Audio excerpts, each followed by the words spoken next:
Olá, seja bem-vindo a mais um Folha da Região Entrevista. Hoje nós temos o prazer de receber o senador Aloysio Nunes Ferreira.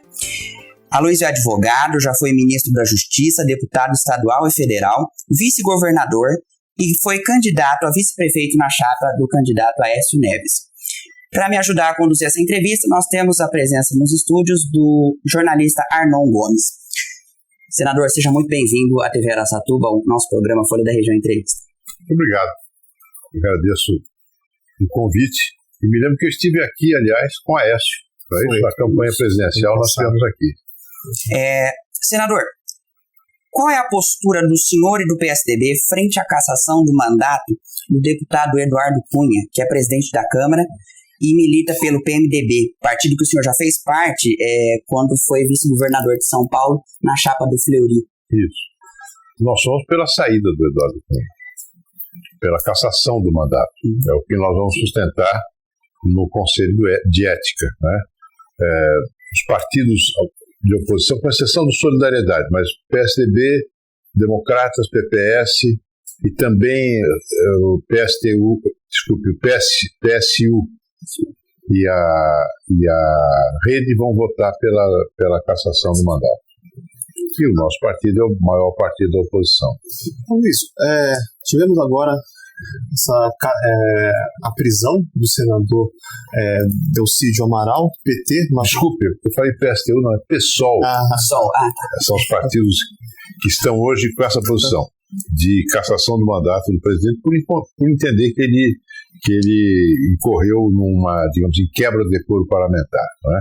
Então PSDB, Democrata, PPS, PSOL e Rede, são os partidos que vão se opor. E hoje, na verdade, o Eduardo Cunha, ele está sustentado pelo PMDB, que é o partido dele, alguns outros partidos da base do governo, e pelo PT. Nessa semana nós tivemos a prisão do senador Delcídio Amaral, do PT, né, do Mato Grosso do Sul, e a gente percebe que esse primeiro ano, depois das eleições de 2014, né, marcado aí por essa intensa crise política aqui no país. O senhor acredita que 2015 foi um ano perdido para o Brasil por causa disso? Porque de um lado nós vemos a presidente tentando segurar o seu mandato, o presidente da Câmara também tentando segurar o seu mandato, enquanto isso o país mergulhado numa terrível crise econômica. Eu acho que mais grave do que perdido foi um ano em que o Brasil andou para trás. Se você comparar os números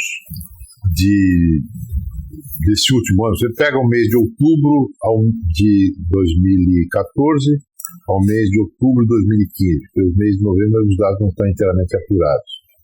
Você vai ver que o número de desempregados aumentou em 1.350.000 pessoas. Quer dizer, a taxa de desemprego passou de 4,7 para 7,9. Quer dizer, quase dobrou a taxa de desemprego, que é muito forte. Indica uma aceleração grande do desemprego e que, infelizmente, vai continuar. Porque, ao mesmo tempo, o investimento, que é o que gera o emprego, né, se retraiu nesse ano, em 11%. Então, foi um ano em que a inflação também aumentou. Vamos fechar o ano com a inflação de 10%. Então, as contas públicas se deterioraram terrivelmente. Veja, em meados desse ano ainda, a presidente disse que haveria um buraco nas contas, arrecadação versus despesa, de 60 bilhões de reais. Nós vamos para 120 bilhões de reais. Entendeu? Então, é uma crise econômica e também uma crise social grave. E o maior sinal da crise social é o desemprego. Lembra-se que agora muitos desses desempregados vão começar a sair fora do seguro-desemprego, porque tem um tempo limitado. O que vai ser quando esse imenso contingente de pessoas perder, inclusive o seguro-desemprego? Vai começar uma onda de desemprego no setor público, nas prefeituras, que não estão mais aguentando pagar a folha de pagamento. Tá? Então, foi um ano em que o Brasil foi para trás. Isso é que é grave. Você pega agora a conta de luz, não é? A conta de energia. A presidente Dilma, para ganhar as eleições, tomou lá uma medida e que desorganizou inteiramente o setor elétrico, mas ela foi para a televisão e disse isso no dia 7 de setembro. quero comunicar com grande alegria aos brasileiros que a partir de agora a conta de luz vai diminuir pelo menos 18%. Passadas as eleições, neste ano agora, ano que não terminou ainda, a conta de luz vai aumentar em média no estado de São Paulo em 50%. E com esse leilão das hidrelétricas, que foi feito ontem, com base numa lei contra a qual eu votei, vai aumentar mais, porque os grupos que arremataram as hidrelétricas, aqui em São Paulo são duas grandes, eles embolsaram 17 bilhões de reais para obter a concessão. Mas quem vai pagar isso no fundo é o consumidor, porque isso vai para a tarifa. Então vai aumentar mais a conta de luz. Então foi um ano de retrocesso. Um ano em que a presidente demonstrou que não tem a menor condição de pegar as rédeas do governo e levar o Brasil para um outro patamar, né? Não só de enfrentar a crise, resolver os problemas, como apontar para um caminho de desenvolvimento sustentável. Um ano de crise política, porque são muitos partidos que, em tese, apoiam o governo, mas ela não consegue aprovar minimamente aquilo que ela acha importante para o ajuste fiscal. E agora a prisão do líder do governo, né, no Senado. Agora, só falando dos partidos aqui, inclusive dos partidos que apoiam, né, a cassação, que defendem a cassação do Eduardo Cunha, né? Só para a gente recapitular: PSDB, DEM, PPS, Solidariedade. Não. Solidariedade apoia. Tá. Apoia o Cunha. Pessoal, PPS, Democratas, PSDB, PSOL e Rede. Agora, porque assim, o que chama a atenção, né, esses partidos juntos, né, assim, com linhas ideológicas tão diferentes, assim, em sua raiz, por exemplo, PSOL, DEM. Eu queria saber como é que o PSDB, no caso, como um dos maiores partidos do país, como é que ele se relaciona com esse grupo a ponto de formar um bloco de oposição forte no Congresso Nacional? Não, a nossa linha de conduta de oposição, ela é basicamente ancorada numa aliança com o Democrata e com o PPS. Só com isso. E também com Solidariedade.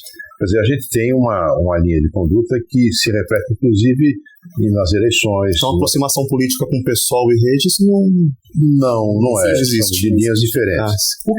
O que existe agora é uma convergência em torno da necessidade de afastar o presidente da Câmara, que evidentemente não tem mais condições de presidir a Câmara, né? Por tudo aquilo que se sabe, quer dizer, negou que tivesse conta na Suíça e tem uma conta enorme, disse, a conta não é minha, é de um trust, mas o trust é ele, é o titular, é o beneficiário, uma série de coisas que o nosso telespectador, internauta ou aquele que lê o jornal já conhece, né? E a mentira foi a CPI, já não tem nada a ver com isso. Dias depois aparece o extrato da conta na Suíça. Então, ele não tem condições realmente de presidir a Câmara, e esses partidos hoje estão fazendo uma obstrução no plenário da Câmara para exigir a saída dele. O senhor acha que o Eduardo Cunha tem menos condição de presidir a Câmara do que a Dilma tem de governar o país? São casos diferentes, né? São casos diferentes. Eu acho que a Dilma é um caso de inépcia monumental. É fundamentalmente uma pessoa que não tem, condição administrativa de conduzir o país. Ela foi vendida ao público como uma grande entendida de energia, e se vê a lambança que ela fez. Justamente no setor de energia. Eu falei da energia elétrica, mas veja o que aconteceu no petróleo e gás. A Petrobras hoje é uma empresa destruída, ela deve 500 bilhões de reais. Uma parte disso por conta da corrupção que correu solta na Petrobras, no governo Lula e no governo Dilma. No primeiro governo Dilma, e no governo Lula ela era a presidente do Conselho de Administração da empresa, e depois no primeiro governo dela, né? Ela conseguiu a proeza de quebrar o Proálcool, com grandes prejuízos aqui para a nossa região. principalmente para nossa região. Exatamente. Está cercada de usinas. Então, ela não tem realmente condições de governar, além de ter cometido, no meu entender, crimes de responsabilidade.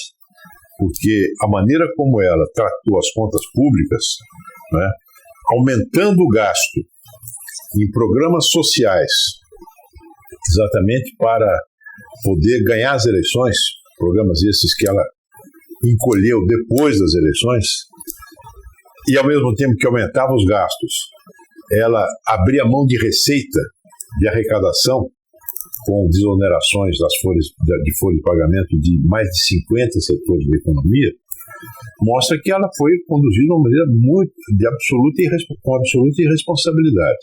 E incorreu em crime contra a lei orçamentária, à medida que mascarou a situação real das contas públicas com expedientes contábeis conhecidos como pedaladas. Então, ela cometeu crime de responsabilidade e demonstra total inépcia para governar. Hoje, ao longo deste ano, né, nós tivemos várias manifestações, né, pelas ruas pedindo justamente o afastamento da presidente. Agora, nesse final de ano a gente observa um certo freio nesses movimentos, né? O PSDB apoia essas manifestações, assim, agora diretamente diante desse quadro que está o país. Em próximos movimentos populares, o partido pretende apoiar essas manifestações nas ruas? O PSDB apoiou essas manifestações sempre com cuidado de não querer tomar conta. É que nas primeiras os políticos estavam meio que assim... Eu não, eu participei, eu fui para a rua, e não só fui, como participei da convocação né, de vários movimentos que pediram para gravar, tanto o Vem Pra Rua, quanto o Brasil Livre, quanto aí lá em Rio Preto o MCB. Participei muito das convocações e fui, efetivamente, participei. Né? Agora, eu não penso que esse movimento tenha refluído, não, viu? Porque se você não tem hoje uma manifestação de rua convocada, mas poderá ter logo, o que nós temos hoje é uma presença muito ativa nas redes sociais. Sim. Uma mobilização muito forte. Aliás, foi essa mobilização fortíssima nas redes sociais que pressionou alguns senadores que ainda hesitavam a votar, a decidir pelo voto aberto, no caso na decisão a respeito da prisão de Elcídio Amaral. Senador, em março desse ano o senhor declarou em um evento a seguinte frase: "Não quero que ela saia, quero sangrar a Dilma". A sua visão mudou de lá para cá a respeito da Dilma, ou o senhor quer que ela chegue a 2018 sangrada ainda? Não, o sentido de sangrar foi o sentido de criticar, o sentido de fazer oposição. Né? Claro, não vou sangrar ninguém no sentido figurado, digamos, literal, né? No sentido de só esgotá-la politicamente. Exatamente. E como é que você faz isso? Você faz criticando, você faz denunciando, você faz fiscalizando, com CPIs, com as comissões em que a gente atua, no plenário. O que não impede, aliás, de alguns assuntos nós votarmos a favor do projeto do governo. Ou alguns temas em que eu mesmo fui relator, em que busquei uma convergência que efetivamente ocorreu com as posições de setores do governo. Por exemplo, a nova legislação sobre a imigração, né? A lei contra o terrorismo e outros assuntos. A lei que garante privacidade dos dados pessoais, são assuntos que eu tratei com o governo. Né? Porque são assuntos que vão além da disputa partidária. Eu mesmo ajudei muito a aprovação de acordos internacionais com os Estados Unidos, eu como presidente da Comissão de Relações Exteriores, para dar rapidez à aprovação de 3 acordos muito importantes para as relações nossas com os Estados Unidos, de modo que a presidente Dilma pudesse chegar nos Estados Unidos levando na mão aqueles acordos já ratificados pelo Congresso. Né? Agora, a posição de combate ao governo por tudo aquilo que ele que vem acarretando de mal. Agora, hoje eu acho, sinceramente, que eu não vejo condições de ter mais 3 anos sem governo no Brasil. Porque essa é que é a realidade dos fatos. Nós não temos mais governo. O governo significa trabalhar, significa coordenar, planejar, pensar no longo prazo, no médio prazo, congregar forças políticas, mobilizar a opinião pública em torno de uma estratégia. E a presidente Dilma não faz isso. Então, atualmente, o senhor seria a favor de um impeachment? Sim, sou a favor do impeachment. Ou então que a Justiça Eleitoral, diante das evidências de que houve dinheiro sujo na campanha da presidente, decida pela cassação da chapa.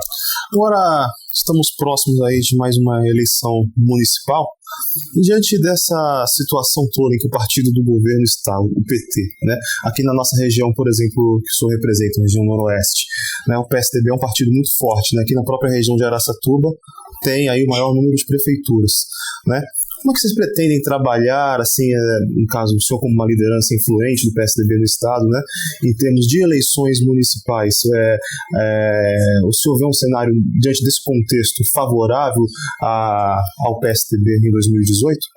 Em 2016? Olha, eu vi uma pesquisa ainda recentemente, ainda ontem, numa reunião da Comissão Executiva do PSDB, e o senador Écio mostrou uma pesquisa que mostra que o PT é o partido mais rejeitado do Brasil. Mais rejeitado. E quando se pergunta para o eleitor o seguinte: qual é o partido em que você não entraria de jeito nenhum?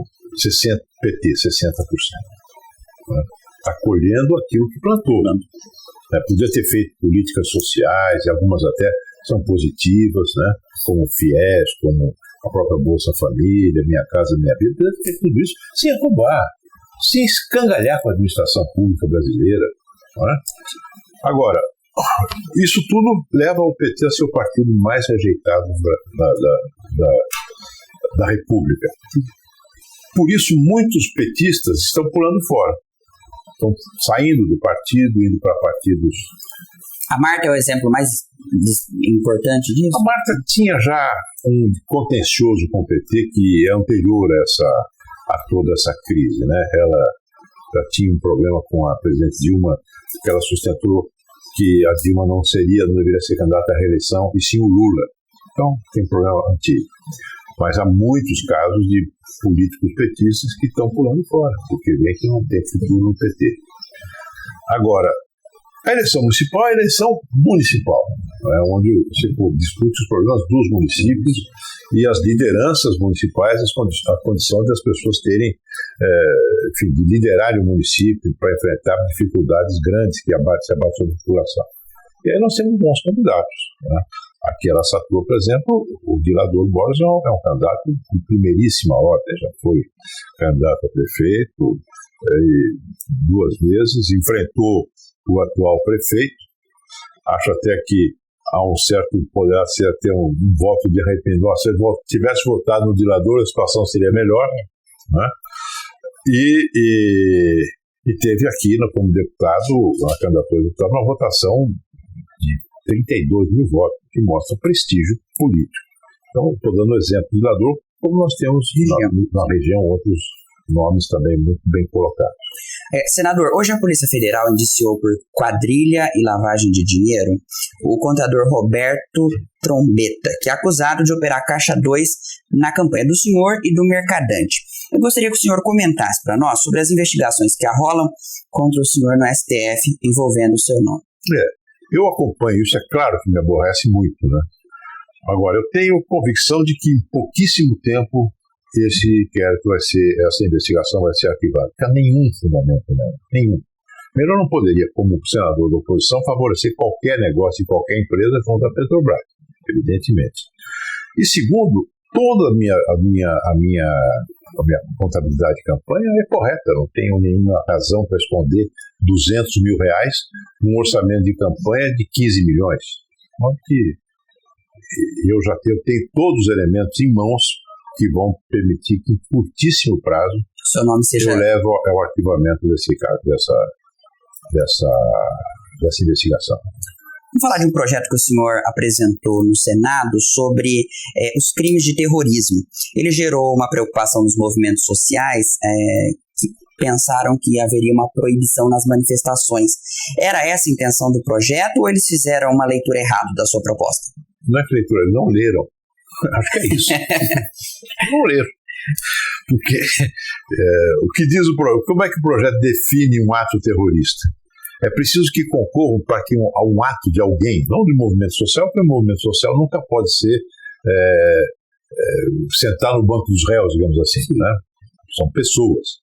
Mas o que enquadraria um ato terrorista de uma pessoa? Primeiro, ele ser praticado com um atentado grave contra uma pessoa. Né? Tem o ser humano ser vítima do ato. Segundo, ter as seguintes motivações. Extremismo político, definido extremismo como ato visando a subverter as instituições do Estado Democrático de Direito. Xenofobia, intolerância religiosa, discriminação de gênero e discriminação étnica. E, finalmente, provocar um pânico generalizado. Que movimento que produz um negócio desse? Então, se eles consideram que as atitudes deles são terroristas... Mas não são mesmo, objetivamente, ninguém enquadraria jamais. E mais ainda, para que alguém seja condenado, primeiro tem que haver uma investigação policial, depois essa investigação tem que passar pelo crivo do Ministério Público, que apresenta ou não a denúncia, o juiz recebe ou não a denúncia, e depois é julgado. E no julgamento cabe recurso. Um caso de terrorismo seguramente iria levar a questão até o Supremo Tribunal Federal, que envolve direitos fundamentais.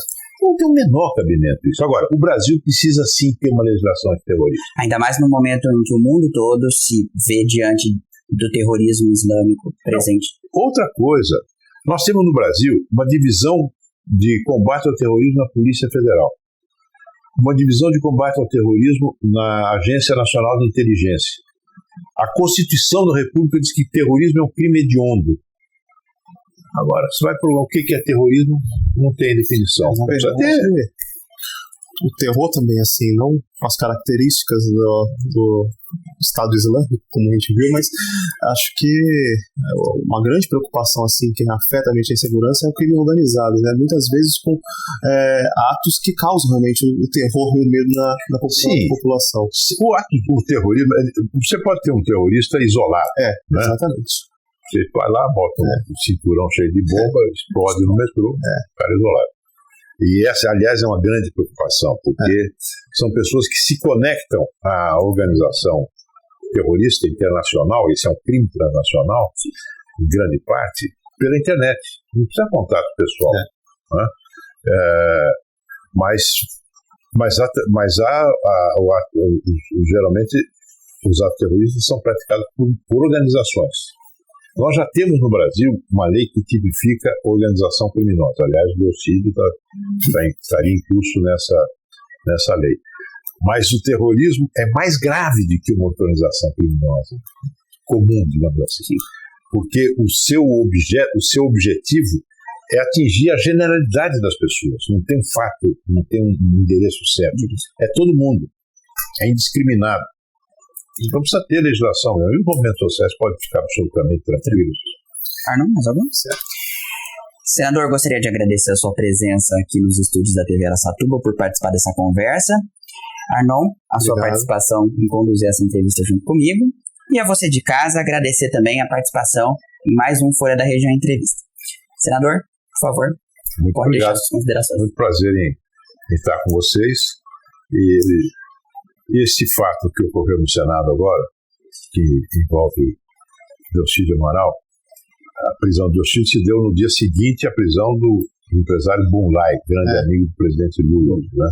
Então foi uma semana muito ruim para o governo, mas ruim também para o Senado enquanto instituição, porque é um senador, enquanto o líder do governo envolvido num fato dessa natureza. Agora, por outro lado, eu senti também algo positivo nisso. Né? Foi a movimentação cidadã de pessoas que pela internet pressionaram os seus senadores. Só o meu e-mail foi entupido de mensagens. E o Senado acabou se sintonizando com a opinião pública, confirmando a prisão decretada pelo Supremo com o voto aberto. Muito obrigado, senador. Obrigado. Até o próximo Folha da Região Entrevista. Eu espero você.